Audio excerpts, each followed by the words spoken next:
12명의 이사들이 이사회를 진행하고 있습니다. 수서발 KTX 법인 설립 의결이 이제 통과됐잖아요. 예. 그게 어떤 의미죠?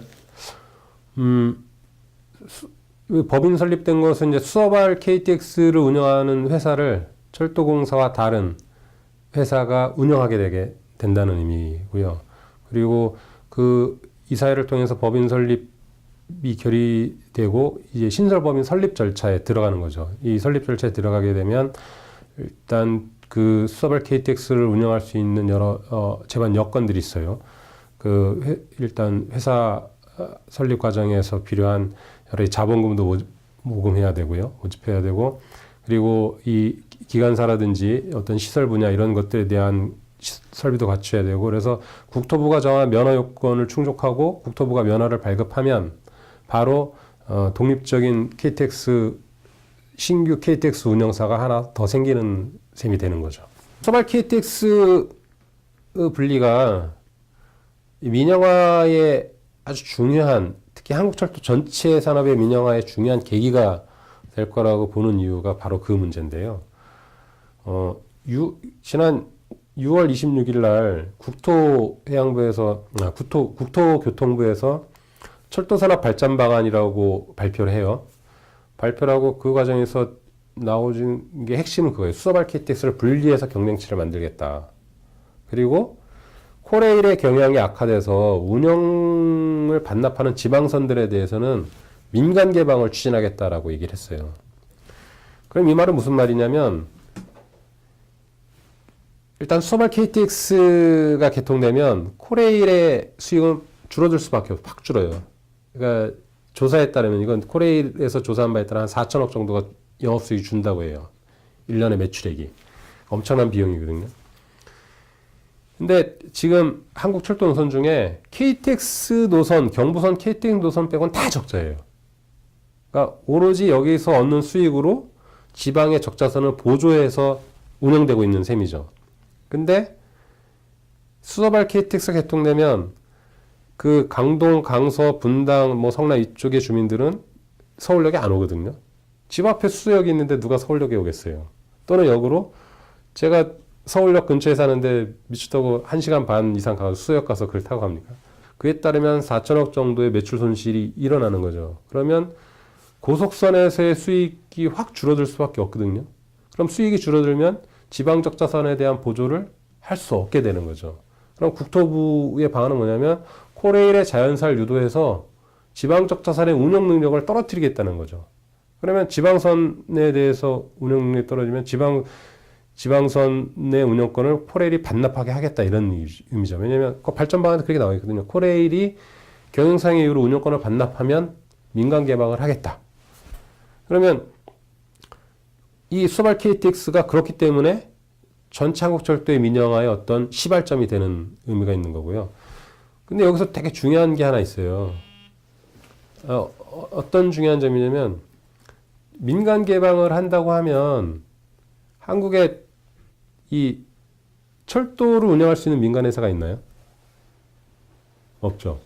근데 국토부의 입장은 지방선에 대해서 민간 그러니까 개방을 해서 경쟁 입찰을 한다 그래요. 그럼 경쟁 입찰을 하려면 최소한 2개 이상의 회사가 있어야 되거든요. 경쟁 입찰을 해야 되니까.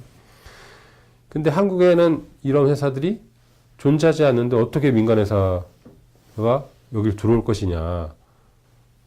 기술력과 자본력을 갖고 있는 외국 회사들이 들어올 수밖에 없어요. 왜? 한국에는 그 주요 간선 철도를 운영할 수 있는 능력을 갖고 있는 회사가 하나도 없어요. 민간 기업이.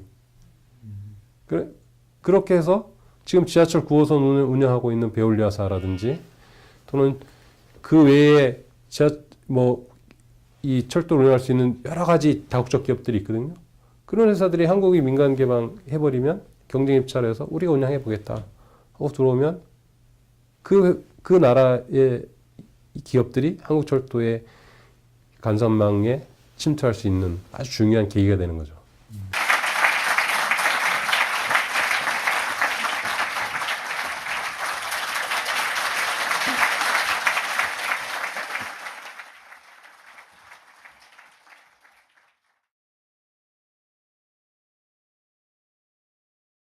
그 프랑스에서는 더 이 환영했던 건 지하철 9호선의 운영 회사가 프랑스의 다국적 베올리아사거든요. 그러니까는 이 프랑스에서는 베올리아사가 한국 지하철 시장에 성공적으로 진출했고 이런 것들이 어떤 본보기가 되고 있어요. 그래서 더 적극적으로 진출해야겠다 이런 걸 갖고 있는데 그런 시장을 더 확대해서 개방하겠다고 나선 마당에 저라도 제가 프랑스 사람이면 기립박수 치죠. 우리가 개방하면 저쪽도 개방하기 때문에 800억 유로의 뭐 연간 800억 달러 이르는 유럽의 철도 조달 시장에 우리가 가서 또 많은 수익을 얻을 수 있다라고 이제 하는데 그거는 말이 안 되는 거고요. 그러니까 한국 철도 산업의 경쟁력은 외국의 선진 그 기술과 자본력을 갖고 있는 나라들과 비교하면 거의 뭐 그 어른과 아이 싸움조차도 어른과 갓난아이 싸움조차도 안 되는 현재 실정이고요. 그런 과정 속에서 엄청난 기술력을 보유하고 있는 뭐 외국 시장에 한국이 참여할 수 있는 가능성은 거의 없고요. 대신 한국의 시장은 얼마든지 개방될 수 있는 조건을 갖게 되는 거죠. 특히 소발 KTX 같은 경우도 이건 공기업이기 때문에 민영화 가능성이 없다고 하지만 지분은 100% 공기업을 갖고 있어도 이건 껍데기로 전락시킬 수 있어요. 왜냐하면 소발 KTX 경영진이 각 파트별로 분야를 아웃소싱해서 민간 기업이라든 상관없이 그 효율적으로 경영하라고 이 외주화를 해버리면 그러니까 파트별로 영역을 줘서 해버리면 거긴 이 민간 기업들이 들어와서 얼마든지 자신들의 운영적 노하우를 통해서 이 운영에 참여할 수 있는 길이 열리게 되는 거죠. 근데 그런 기업들은 이 소발 KTX 지분을 하나도 안 건드리고 할 수 있어요. 그 예가 뭐냐면 바로 지하철 9호선인데 지하철 9호선 하면 우리 시민들은 흔히 이제 맥쿼리를 떠올려요. 근데 맥쿼리 이제 그 주식을 매각하고 나갔거든요. 근데 맥쿼리가 들어오기 전에 그러니까 지하철 9호선 주식회사의 대주주는 현대건설, 쌍용건설, 여러 금융회사 이런 연합체였어요. 이들은 다 건설사고 금융사기 때문에 운영할 능력이 안 되거든요. 그래서 지하철 9호선 운영 주식회사를 만드는데 이 운영 주식회사의 베올리아가 주인인 거죠. 그러면 이 지하철 9호선 운영 주식회사는 지하철 9호선 주식회사로부터 운영에 대한 대가로 돈을 받는 거예요. 그리고 이 실제적 운영은 이 베올리아사가 주인인 지하철 9호선 운영 주식회사가 하는 거죠. 이런 것처럼 공기업의 지분, 이 소발 KTX는 공기업 지분을 갖고 있지만 이 경영진이 운영 각 파트별 뭐 역세권 개발이나 역사 관리나 이런 부문들을 다른 외주 파트에 맡겨버리고 그 외주 파트 일부분들의 외국 자본이나 아니면 국내 컨소시엄 자본들이 들어와 버리면 이거는 지분율은 공기업이지만 실제 운영은 민간 기업과 다를 바가 없는 형태가 집행되는 거죠. 그리고 이런 것들이 가속화되면 점점 더 지분 매각에 대한 요구까지 확대될 수 있는 가능성이 충분히 있는 거죠. 민영화로 했던 나라들이 있죠.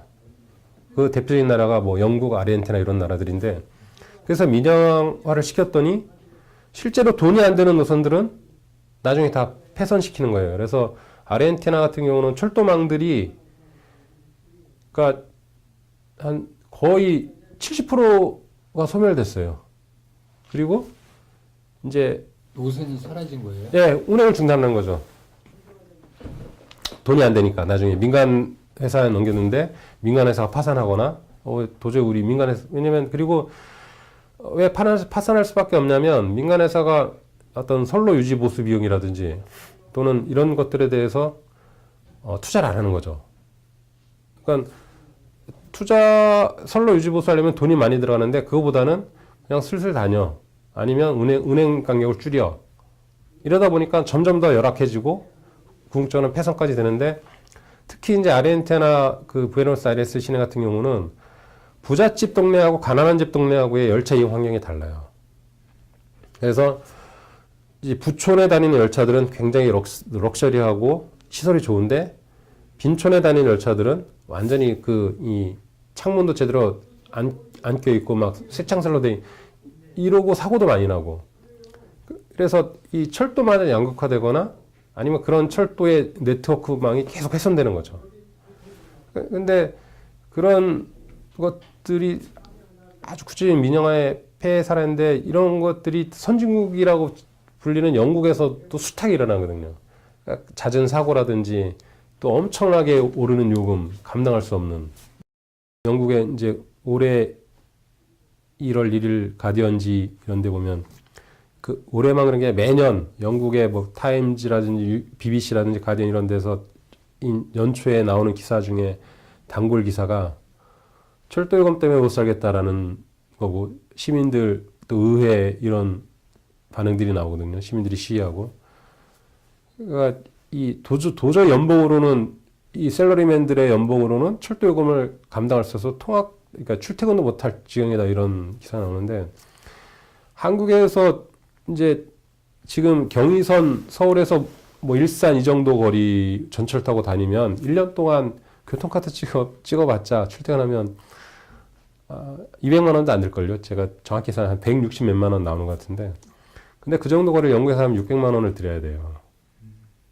그러니까 영국에서는 그리고 지금도 바로 이제 영국의 철도 사이트에서 접속해서 서울 부산 정도 거리를 가려면 한국은 서울에서 부산까지 57,000원이거든 KTX 요금이. 영국은 28만 원을 내야 돼요. 국토부는 지금 어떤 연구력을 줬었냐면 현재의 KTX 운행 요금 체계를 바꿔야겠다라는 것들을 용역을 줬고 그 용역의 주요 그 목적은 현재 KTX 요금이 너무 낮기 때문에 실제로 이 건설비를 회수할 수 있을 정도의 요금을 받겠다. 이런 취지가 깔려 있는 거죠. 그래서 지금 뭐 정부는 지금 수서발 KTX 요금을 낮춰서 국민 부담을 줄이겠다라고 선전하고 있지만 시간이 가면 갈수록 원가에 대한 압박 그리고 수서발 KTX의 수익적 그 효율 경영의 압박과 수익성 확보하기 위한 노력이 가중되면 실질적으로 요금 인상은 막을 수가 없는데 특히 국토부나 또는 교통연구원이 그 연구 과정에서 요구한 내용이 뭐냐면 철도요금 상한제 이런 걸 폐지해야 된다라고 얘기하고 있거든요. 요금 상한제를 폐지한다는 거 뭡니까? 끊임없이 요금을 올릴 수 있게끔 제도적으로 만들어 놓겠다는 거거든요.